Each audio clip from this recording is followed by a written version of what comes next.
Hai semuanya, kembali lagi dengan aku, Robi Saraswati, dari Prodi Pendidikan IPS A 2017. Nah, hari ini kita akan membahas mengenai lingkungan. Kalian pasti pernah dengar dong tentang lingkungan. Lingkungan itu apa aja ya? Sebelumnya, udah pada tahu kan? Nah, lingkungan itu ada di sekitar kita.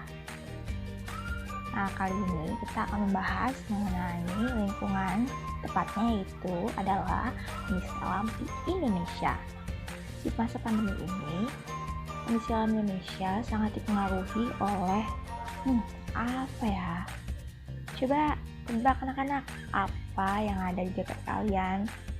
Yang kadang suka nimbulin bau. Bau apa ya? Bau yang kurang sedap itu. Betul banget, Sampah merupakan salah satu masalah dari sekian banyak masalah yang ada di lingkungan kita. Nah, di masa pandemi ini, sampah yang paling banyak berasal dari limbah medis.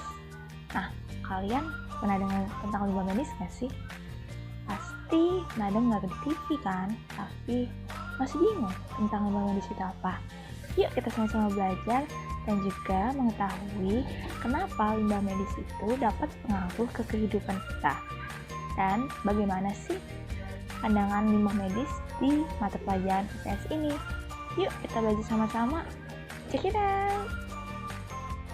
Limbah medis merupakan salah satu tantangan terbesar sehari-hari yang dihadapi oleh penyedia layanan kesehatan. Beberapa contoh limbah medis seperti tempat bekas rendaman darah, sarung tangan kain, kasa, dan lain-lain, jaringan manusia atau hewan yang dibuat selama prosedur pengobatan, setiap sampah yang dihasilkan dari kamar pasien dengan penyakit menular, serta vaksin yang dibuang. Sampah limbah medis yang dibuang secara sembarangan dapat membahayakan lingkungan dan juga manusia itu sendiri. Bagi manusia, limbah medis dapat menyebabkan penyakit kembali ke manusia. Limbah medis yang tidak dibuang dan ditangani secara benar sangat berbahaya dan dikenal sebagai sampah infeksius. Sementara itu, bagi lingkungan, limbah medis ini dapat mencemari lingkungan seperti tanah maupun air. Nah, sekarang kita akan membahas limbah medis dan kaitannya dengan lingkungan dalam perspektif IPS. Pada bulan September 2020, Sungai Cisadane yang terletak di Tangerang dipenuhi oleh limbah medis. Penanganan cermat masalah ini harus dilakukan secepatnya, selagi tingkat pencemaran sungai belum terlalu buruk. Memang, limbah medis terutama dalam masa pandemi ini menjadi masalah tersendiri. Bayangkan, sungai itu adalah salah satu sumber mata air bagi penduduk di sekitarnya. Jika sungai itu tercemar, maka sumber mata air di daerah terdekat akan tercemar pula. Berarti air yang dikonsumsi atau yang digunakan oleh penduduk di sekitarnya akan tercemar. Hal itu akan menyebabkan timbulnya penyakit ataupun hal-hal yang tidak diinginkan lainnya. Berbahaya kan? Maka dari itu, limbah medis harus segera ditangani dengan benar. Tadi soal sungai, sekarang kita ke hilir. Yuk, laut. Pada awal Januari 2021, Lembaga Ilmu Pengetahuan Indonesia atau LIPI melalui Pusat Penelitian Oseanografi mengatakan bahwa Teluk Jakarta sudah mulai dipenuhi oleh sampah medis. Ancaman pencemaran lingkungan akan semakin tinggi setelah pandemi COVID-19 berlangsung di Indonesia.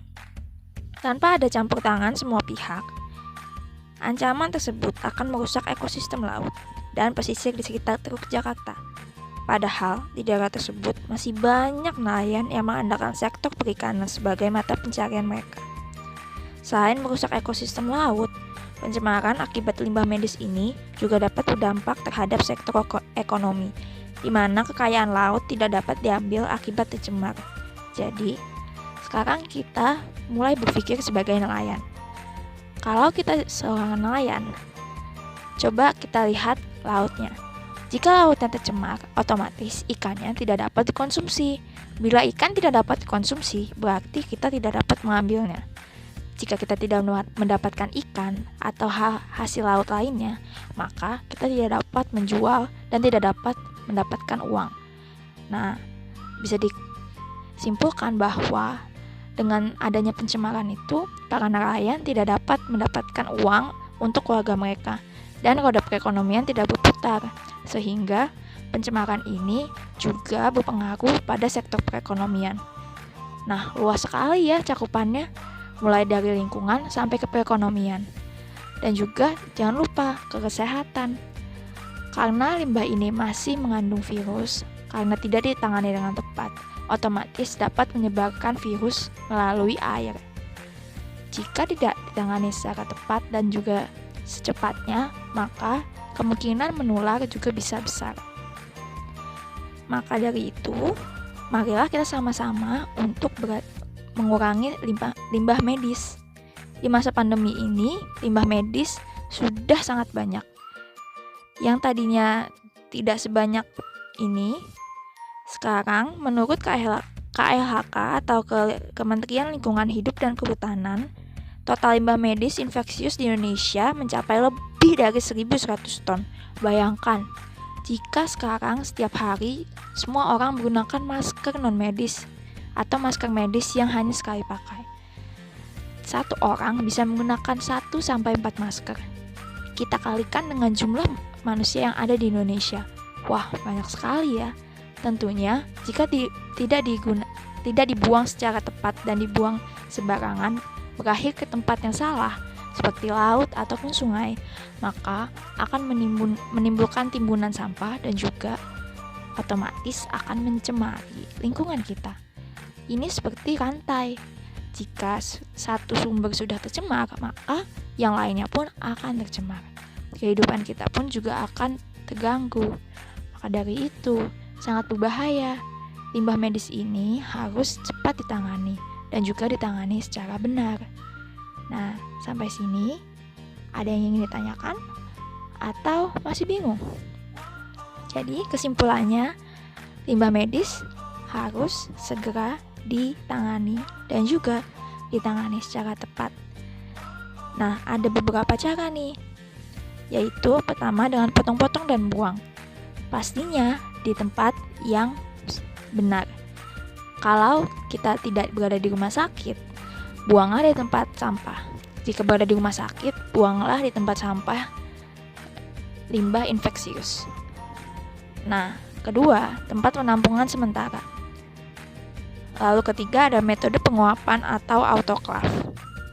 Jadi, metode penguapan ini berfungsi sebagai pengganti metode pembakaran untuk mencegah lepasan persisten organik polutan atau senyawa organik yang bersifat racun dan bertahan lama di lingkungan. Jadi, kalau dibakar, banyak kan sampah dibakar ya. Kalau dibakar itu otomatis nanti akan jadi uap kan. Akan timbul uap-uap dari hasil pembakaran itu. Nah, itulah yang bahaya. Seperti contohnya waktu itu ada sidak polisi dan mengamankan barang bukti berupa ganja. Ganjanya dibakar. Berarti otomatis uapnya itu akan membuat, ya begitulah. Bisa dicari ya di berita. Oke, kita lanjut.